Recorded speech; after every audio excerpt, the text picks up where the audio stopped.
So I had this idea. I had my girlfriend shave all the hair off my body. That took a while. Then we thought, well, we should take some pictures. So we loaded in the car and got the camera loaded in the car. Drove around LA a bit.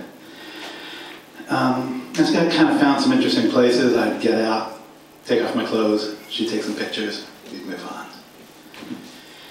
The pictures are probably what you would imagine. And we showed them to some friends of ours, and they looked at them and said, you should have a show or something. So a gallery said, sure, I'll have a show. We had this show of my pictures.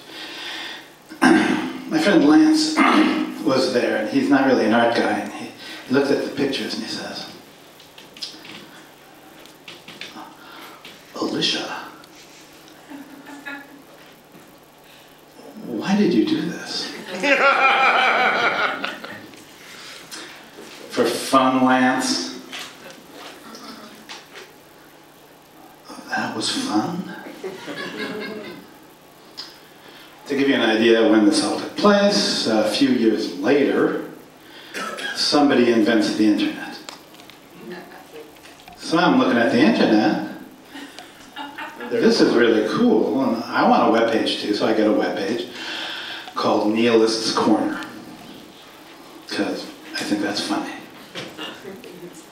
And I put these pictures there, and I put some other stuff, you know, Elisha running for president, nihilist candidate, nihilist Olympics, whatever weird art stuff that I do. Anyone have a website? Okay, we have a couple of people. If you had a website, you would know. The main thing you do is go to check to see whether anyone's visited your website. And so I would do that, you know, fairly frequently, and pretty much 50 people every day would come to my website, and I thought that was just fabulous. Time passes, one day I'm checking, it's not 50 people, it's 150. Wow. Next day, 500, next day, 1,000, 3,000, my mind is blown. I'm thinking, well, I'm internationally famous now. Well, I have to figure out how come all of a sudden these people aren't coming to my website. So if you had a website, you would know there's a place that you can go to check who's visiting your website. So I'm looking. All these people are coming from the same place. Google. That doesn't help me very much. I'll look a little bit more at all the information there.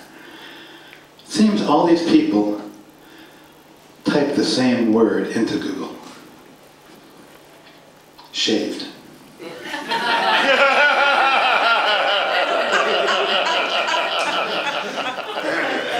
This kind of raises more questions than it answers. So I have to figure out, you know, that doesn't make any sense. So I go to Google myself, I type in shaved. Nothing about nihilist dude, or Elisha, anything. It's just shaved pussy, shaved college co-eds, shaved teenage girls. I look up at the top of the page. Images. Click on images. Bingo. There's Elisha, shaved, naked, standing in the middle of downtown LA.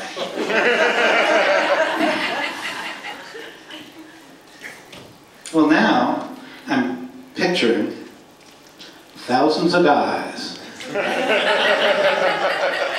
around the world with their pants around their ankles, typing shaved into Google because they want to see pussy. And for some reason, when they see my picture, I'm going to look at that instead. And that's why it's fun. I guess it took several years to get there, but if you can get a guy to look at something other than pussy, that's pretty deep. Now, you're probably thinking, I don't want to see that guy shaved and naked. Well, I know.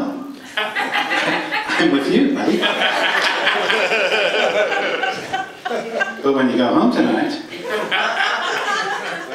you're going to be typing shade into Google. Art is a weird motherfucking thing. So after that, you know, I've kind of gotten to be known as like that nihilist guy. And I'm always getting shit from people. Can't get their head around the idea that somebody might not believe in anything. I was at a barbecue like a week ago, and this guy comes up to me and says, "Do you believe you're standing here?" Like somehow he tricked me.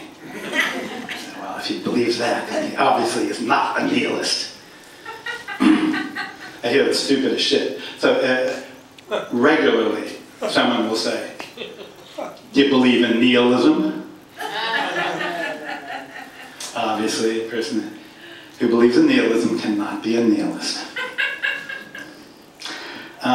So let me just put it this way. God and religion completely made up. Morality, right and wrong, totally made up.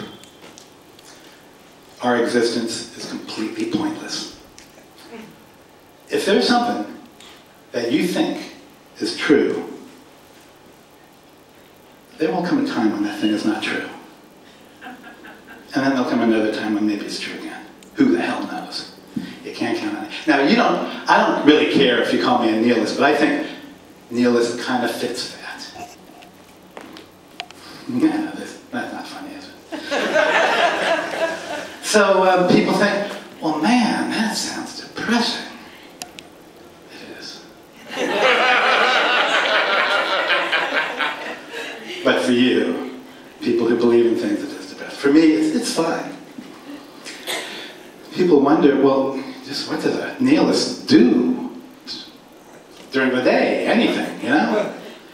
Well, you know, I'm sure not all nihilists do the same thing, but for me personally, I spend my time watching pornography and masturbating. Nihilism doesn't sound so bad now, does it? And people think, well, the nihilists, they don't care about anything. Today, for lunch, I made myself a bacon, lettuce, and tomato sandwich. I care about bacon. It's delicious. I don't know, if any of you have not tried bacon, I highly recommend it. Maybe if Jesus were as delicious as bacon, I'd care about him too. And I wouldn't believe him. So, is that all I had about being a nihilist? I think maybe it is. All of you guys, we all watched the Sotomayor hearings. I was watching with my friend Lance for some weird reason. Because they went on forever, apparently. And he was kind of concerned, he's a conservative fella, and he was concerned about this abortion thing. He says, Elisha, that's not the way he talks like this. Elisha, we cannot destroy human life, even at the earliest stages.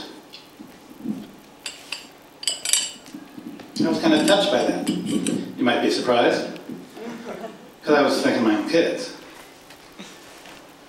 They're actually here to watch their dad perform tonight. Listen, little Bobby. Got the twins over here. I know. You can see the resemblance around the eyes. I don't know. You guys gotta sit in the audience. No fighting. I'll come out there.